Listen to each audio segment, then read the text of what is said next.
You are being robbed. Not by me, though, but by a darkness that is corrupting the nation, pulling the strings as we speak. I'm Mark Twombley, self-proclaimed Olympic gold winner and former professional radio DJ, wrongly accused of manslaughter. Now I work for you, the people of Britain, serving you justice on toast with an extra slice of reality. All from a secure top-secret location. Mark, dinner's ready. I said not now, Mum! Okay, suit yourself. In this series, I will be uncovering the forces that are trying to fleece you out of your hard-earned British moolah. I can promise you on my life that the information I give you is 100% definitely fact. Why do I do this? Because I'm a man of the people. Just like you, I'm your average, run-of-the-mill, manically depressed alcoholic who wants to know who's to blame for life being this shit. But why is it so shit? We are living in a time of crisis. Mass pandemonium peppers our streets like Gordon Ramsay seasoning a steak. People take to the streets in protest. Others hide in fear in little holes in the ground. They could be badgers though, I'm not sure. What I am sure about is that the nation is divided across the globe. Panic, fear and terrified are all synonyms that I looked up to describe how you're feeling right now. The reason behind this bedlam? Your local supermarket chain. Join me as we delve deep into Britain's filthy underbelly to suck on the titty of truth, as I show you such atrocities against ordinary people that will make you physically sick. These are the facts no one wants you to know.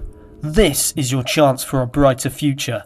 This is Mark Twombley's British Truth.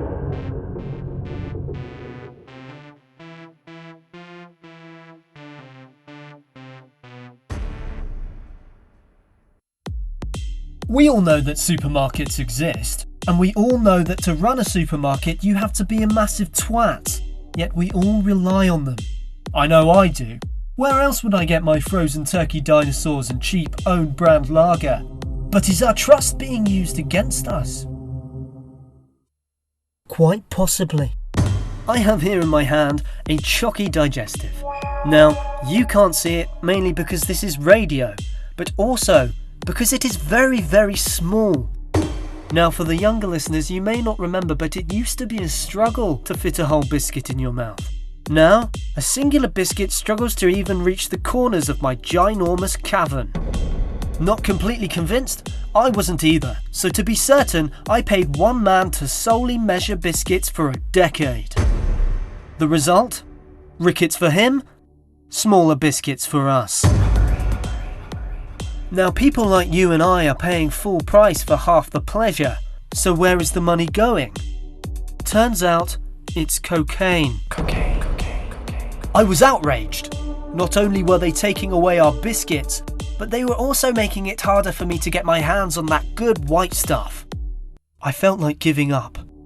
But just like my aunt's inheritance money, I knew I had to twist the knife in further. It was at this time that I was contacted by a fellow freedom fighter, a man after my own heart, a man of logic and reason, a man by the name of Phil Mitchell, who had this to say. I'm so angry I could eat a baby. Truer words had not been said. Were Tesco feeding us babies? The answer, most likely probably yes. But that's not all.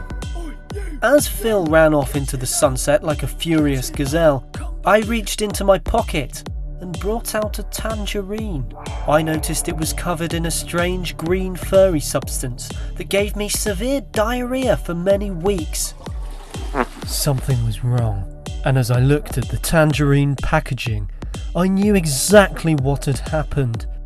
I saw a date long past, titled Best Before. This was, of course, a warning. The supermarket big bosses didn't want me snooping around any longer. Meal deal? More like meal don't!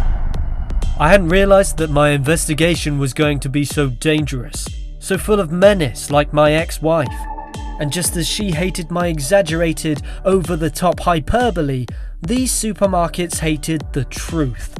I knew that no matter how much diarrhea they threw at me, I had to expose their criminal deeds before all British families were torn apart. I decided that I had to head into the front line of this chaos. I'd have to go straight into the belly of the beast. If I really wanted the truth, I would have to visit a town that had become a living nightmare itself. I had never seen such devastation. Barbarians and Philistines plundered a local Holland and Barrett. Grannies of the night roamed the town centre, and mums traded their babies for knobbly bobblies. Crawley was indeed a hellish place. But I couldn't stop now, as I plunged myself even further into the heart of darkness. The most criminal supermarket of the lot, Waitrose. Now, don't be alarmed, but the following recording was taken from inside the supermarket. The risk? Immense. You could cut the tension with a knife. What final secrets awaited me? What horrors lay within? It's safe to say my sack had never been sweatier. Listener discretion is advised. Excuse me, are you the manager of this establishment? Sorry, sir, can I help you, please? Oh, good. I was wondering if you could explain to me why this Freddo is costing me 20 pence. Those are just the prices, Why, sir. Can't you handle the truth? Where does the money go, sir? Please, can you just... 5p for a bag. Sir, I'm not charging Don't you you don't you dare come a step closer, sir. Yeah, I understand Honestly, what you're... No, really, please, what just are you playing at? Calm down. We won't be swindled anymore. What secrets are you hiding in your warehouse back there? Sir, can you either put your trousers back on or leave the shop floor? Listen, I know my rights. Yeah, security to aisle 4, please. Don't you have any idea who I am? I used to be on the radio. I was lucky to escape with my life.